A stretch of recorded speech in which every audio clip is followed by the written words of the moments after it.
Hello ladies and gentlemen, my name is Rallet, and today we're doing a top 10 that I think you guys may enjoy. We're going to take a look at the top 10 returning Pokemon for the Crown Tundra DLC. Keep in mind this is based on my opinion, and if you guys have a different top 10 list for the returning Pokemon that you really want to catch, leave it in the comment section down below. Either way, let's get started with this top 10.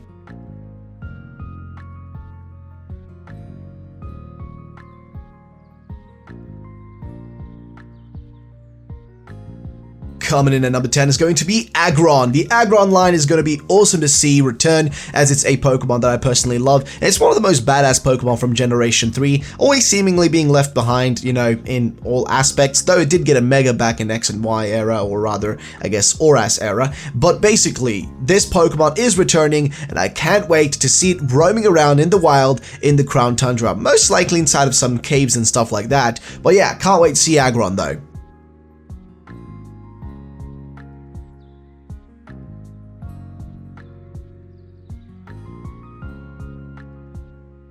Number 9 has got to be Neato King. I mean, this is a powerhouse Pokemon, a Pokemon that was so freaking strong back in Generation 1 that you could sweep through the whole game with just a singular Neato King. It was super easy, and this Pokemon is super strong, and I can't wait for it to return. It's also one of my favorite Pokemon, so maybe I have a little bit of a bias towards this one, but I can't wait to see Neato King returning to Pokemon and doing its job of being the badass, you know, monster of a Pokemon that it should be.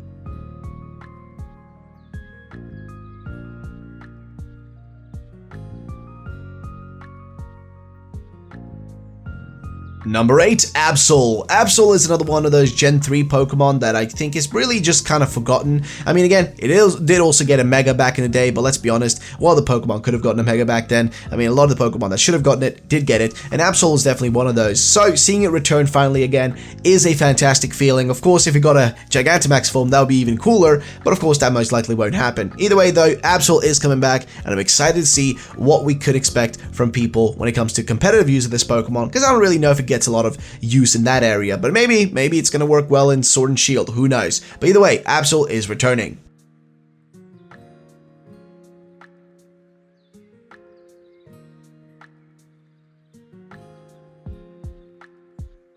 Number 7 is Wolrain. Yeah, kind of a strange choice, isn't it? A lot of Gen 3 on this. But yeah, Wolrain is also one of those Pokemon I really think is just really underrated in general. Doesn't get a lot of love from a lot of different people, but I think it's a really awesome Pokemon. One of my personal favorite, like, Gen 3 water types, and like Pokemon just within that vein. It was really awesome in design as well, and just overall a cool Pokemon. So Wolrain is definitely a must-have on my team, you know, or just in general a must-have for me whenever we actually get the Crown Tundra.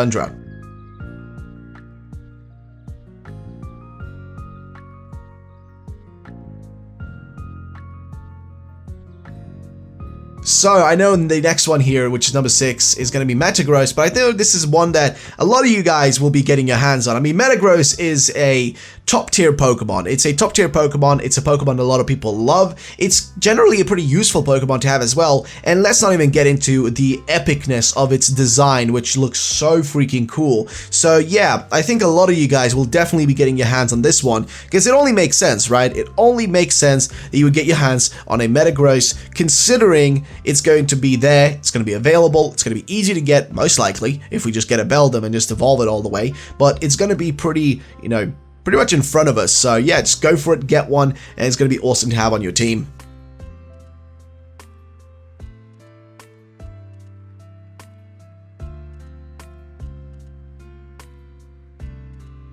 At number 5, we have Garchomp. Yes, oh my god. I've been so excited for this Pokemon to return. I mean, come on, man. It is freaking Garchomp, for crying out loud. I mean, how am I not meant to be excited for this thing? It's just like a freaking beast, if anything, right? It's just a fantastic Pokemon. It's the main Pokemon of one of the most popular characters, Cynthia. So it only makes sense that, you know, I'd be excited for it because Cynthia is one of my favorite characters, and Garchomp is one of the coolest freaking Pokemon to ever be created. I mean, it's literally a land shark, and sharks are pretty lit, so having a land shark is even like cooler. So generally, Garchomp is an exciting one to see return.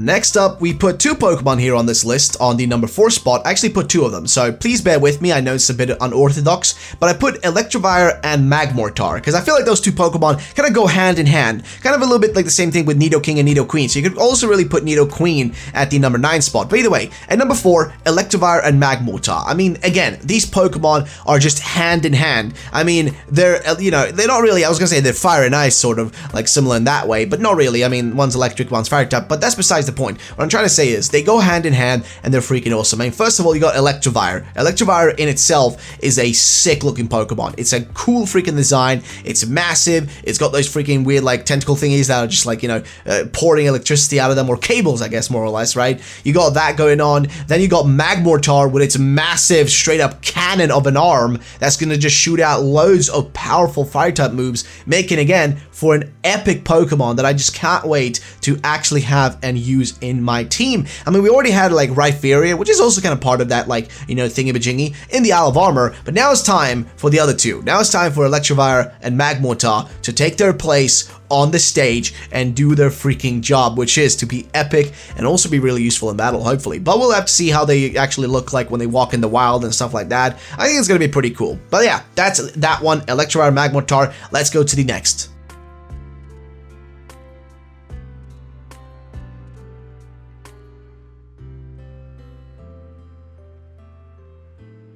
So number 3 is Crobat. So yeah, I know a little bit of a weird choice most likely for some of you for me to choose, but I think Crobat is one of those Pokemon that's like just really going to be useful to have in general. It's a very fast Pokemon, and also, I mean, hey, I hate Zubat, but Crobat also, like, kind of, for me, had a little bit of a special spot, like, in my heart, because I kind of liked it a lot more, and its design is pretty cool as well. So on top of that stuff, it's just a Pokemon that I see no issue with having, you know, return, and I think it kind of has a fit on this list. Maybe a bit further down on the list, but I just put it here because I thought it, you know, why not? Why not put it in the 3rd spot? Give it some love that it doesn't really, you know, normally get. So there you go. Number 3 is going to be Crobat.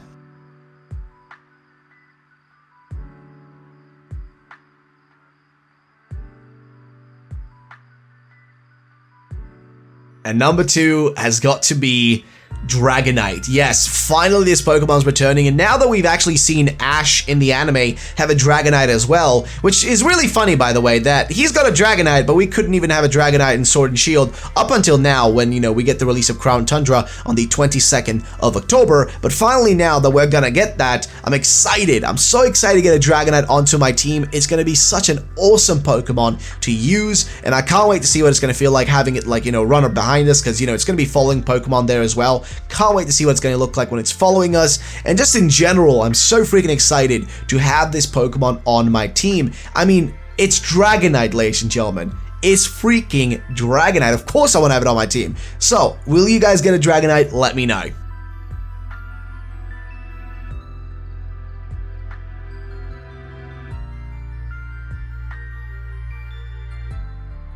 And finishing it off the list at the number 1 spot, it's got to be all the Legendaries. Yes, I really wanted to include a particular one here, which is Lugia, but I feel like that's unfair because there's so many Legendaries returning, and I feel like here it makes sense to put like just a list of all the Legendaries. Just literally put every single Legendary here that is returning, which is basically every Legendary. So, whatever Legendary you're excited to, you know, use, well, that's definitely one of the best choices, because guess what? Legendary Pokemon are just hands down awesome, and to me personally, I can't wait to get my favorite Pokemon, which is Lugia, from one of those like max raid battles and stuff, or those adventure co-op raids, because that stuff's going to be really interesting, and I can't wait to get my hands on an epic Lugia, because that's going to be so much fun to have on my team. So, ladies and gentlemen, that is the end of the video. I hope you guys did enjoy it. If you did, then drop a like down below, and if you do not drop a like, I will find you. I know I will. I will find you, and I'll not just steal your Pokemon this time, but I'll actually steal all your Pokeballs, your potions, and your revives, so you will have nothing, and also I'll take all your Pokédollars. So make sure to drop a like and subscribe, or else I will do all those things. Also, guys, check me out on TikTok. I've actually been making a full-on Let's Play over there, and I'll be doing a bunch of other stuff, and you can expect those videos from TikTok to come over to YouTube in a singular video sometime in the future. But definitely go and check out my TikTok and follow it. It'll be really appreciated. We're getting close to 200 followers. But yeah, thank you so much for doing that, and I'll see you all in the next one. Peace out, and bye-bye, ladies and gentlemen.